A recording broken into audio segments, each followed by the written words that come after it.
اس میں انہوں نے بتایا ہے کہ لفظ کلہا جو آیا ہوا ہے سارے کے سارے سب کے سب، یہ بھی مجھے انٹرسٹنگ لگی تفسیر اس لیے شیئر کریں.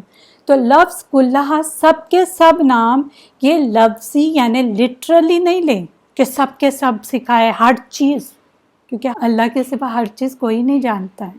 جیسے ہم کہتے ہیں نا کہ میں نے آپ کے لیے سب کچھ کیا، کبھی ہوتا ہے نا کوئی نافرمانی کرتا ہے یا احسان فراموش ہوتا ہے تو احسان جتانے لگتے کچھ لوگ، میں نے تمہارے لیے سب کچھ کیا. اب سب کچھ کیا تھا کیا؟ ہر چیز تو نہیں کی ہوئی ہوتی نا.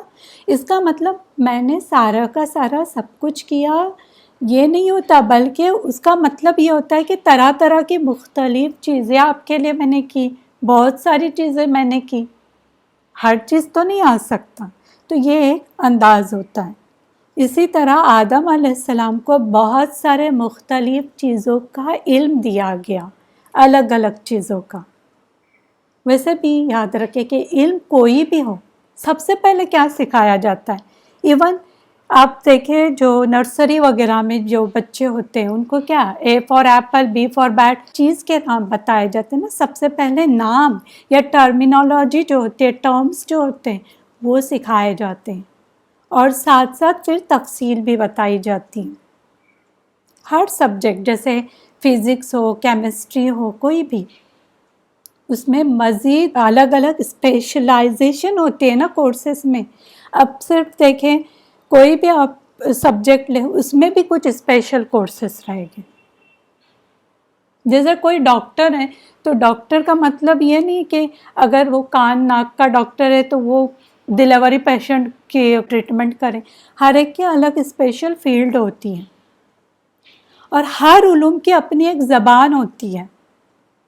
وہ الگ الگ ٹرمز جو ہوتے ہیں، نام جو ہوتے ہیں، جو کہتے ہیں اصطلاح، وہ الگ الگ ہوتے ہیں ہر علوم کے.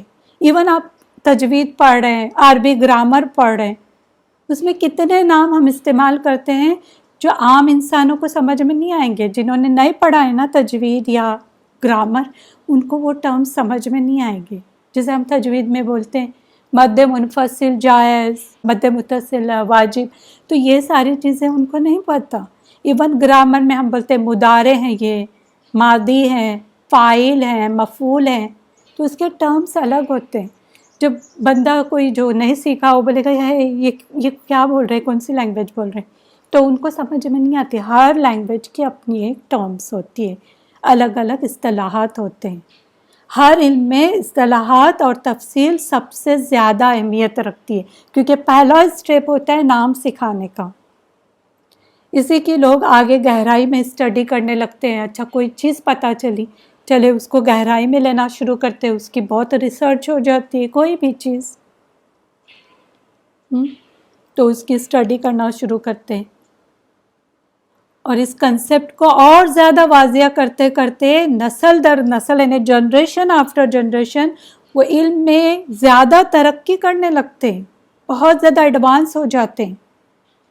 ایک نسل کے بعد دوسری نسل. اب دیکھیں پہلے کیا تھا، ٹیلی فون تھا، گھمانے والا ٹیلی فون، وہ بھی کتنے دنوں بعد آ گیا تھا. اس سے پہلے بھی کچھ اور چیزیں ایسی تھیں. تو اس کے بعد پھر آہستہ آہستہ آہستہ کر کے یہ ہم موبائل پہ آ گئے، ٹچ اسکرین آنی شروع ہوئی. تو یہ ایڈوانس ہو گئے، جنریشن آفٹر جنریشن کیا ہو گیا، ایڈوانس آ گیا، ترقی ہوتے گئی. یعنی یہ نام جو ہے ٹرمینالوجی ہے وہ کیا ہے، ایک بیج ہے، سیڈ ہے، سیڈ جو آہستہ آہستہ گرو ہو رہا ہے. اسی طرح آدم علیہ السلام کو یہ بیج دی گئی، سیڈ دی گئی، جسے نسل در نسل نے استعمال کی اور ترقی کرتے کرتے آج ایڈوانس ہو گئے وہ، اور آگے اور ایڈوانس ہونے والے ہیں. ابھی تو کہتے کیا کیا چیزیں آنے والی ہے. شاپنگ کریں گے تو ایسے کہ کپڑوں کی دکان آن لائن دکھے گی اور پہن بن کے بھی دیکھیں گے گھر میں بیٹھے بیٹھے، مارکیٹ میں جانے کی ضرورت نہیں ہوگی. اور بھی کئی چیزیں. یہ کیا ہے، ایڈوانس ٹیکنالوجی. کیسے آئی، پہلے ٹرمز شروع کیا، پھر اس کے بعد اس میں ڈیٹیل اسٹڈی کرتے کرتے یہاں تک ایڈوانس ہو گئے، اور بھی ایڈوانس ہونے والے ہیں. تو تمام علوم جو ہے، سائیکولوجی ہو، بائیولوجی ہو، سوشیولوجی ہو، کوئی بھی علوم،